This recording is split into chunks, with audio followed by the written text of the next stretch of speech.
Now let's take a look at building some teeth. So we'll use this as an opportunity to talk about a couple of things.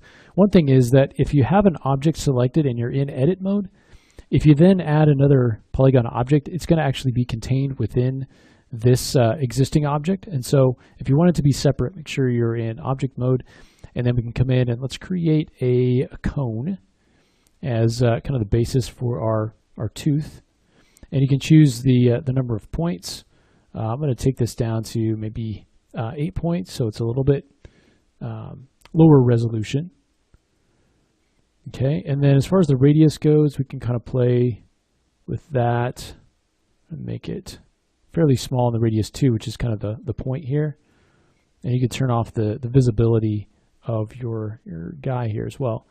And then the depth is going to be kind of the height. So let's get something like that. We'll do just an n-gon for the fill type.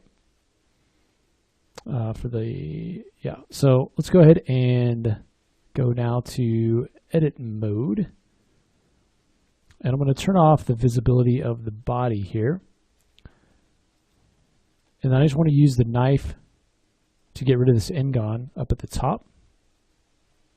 Okay, so let's use the knife, just K to activate that. And I'm just going to draw across here. So we get something like that. Let's take the polygon on the very bottom. I'm going to delete that. Okay, and now let's use cut and slide. And so I'll add a couple of loops in here just like that. And then we can use those to shape this into a tooth. So let's kind of grab these up here. If you want it to be a bit narrower, you can kind of scale it down in one direction. Kind of do the same thing here. And then at the base, something similar. And if you want it to kind of curve a little bit, then you can just move these points. So something like that. Again, in the kind of anticipating that it's going to be smoothed. All right, let's turn the body back on. Let's go to solid and go to object. And now I'm just going to move this around, move it up, and I want to just rotate it down because I want this to kind of come down from the top. And I'll rotate it around this way. And this doesn't have to be perfect at all. You just want something to kind of go inside the top lip there. So I kind of come down here. And I want to extend it out. And I want it to extend down past the front of the lip there, of the bottom lip. So maybe something like that. I want it to be a little bit sort of cartoony there. Now in order to duplicate this, we can hit, oops, hold on a second. Hit Shift D and we can pull this over. And then we can rotate that one. And you can see it actually created a whole new object. So we can kind of, if we want to scale it, we can,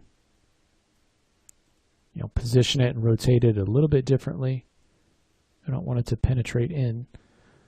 Shift D again, and we can drag to a new spot. And again, we've created another copy. We can do the same thing over here. Maybe this one is maybe a little bit smaller, and maybe it's sort of angled out a little bit more. Depends on the look that you want to get. Maybe a bit smaller there. So then you just want to do the same thing over here. Right click to select it, Shift D, and we can sort of place it very quickly, kind of rotate it or move it using the G, R keys. Shift D again. This time we'll kind of move it out that way.